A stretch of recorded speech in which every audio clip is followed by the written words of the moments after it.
a very unusual way of pricing electricity, especially for residential customers. By the way, commercial and industrial customers don't have volumetric rates, only volumetric rates for the most part. There are a lot of variabilities, and customers, commercial and industrial customers, have options, and they opt into different rates based on what's best for them.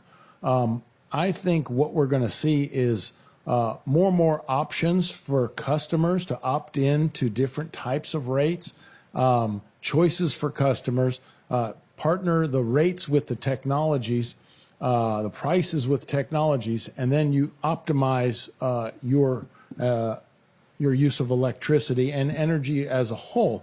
And so I think that's going to be the issue. The tough part is, well, how do you calculate that? How do you know you're on the best rate?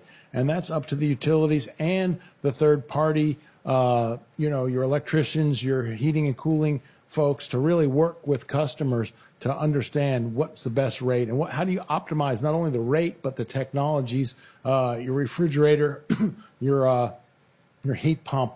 How do you decide how to optimize your investment in energy services?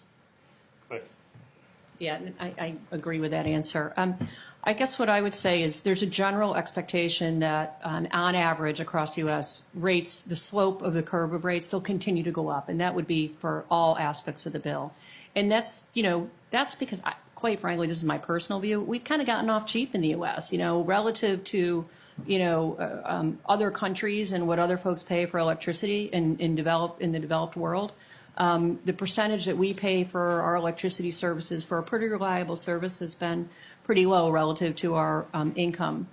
That's one thing. The second is there are investments that need to be made, whether it's solar or not. We do need to upgrade the grid for security reasons, for reasons that the investments haven't been able to be made for 20 or 30 years because utilities didn't know if they were going to get cost recovery for those investments, because of storm resiliency, other things. So significant investments will be made in the grid, not just because of what you and I want as customers, but because of just technological changes that have to occur to make sure we keep the reliability sound.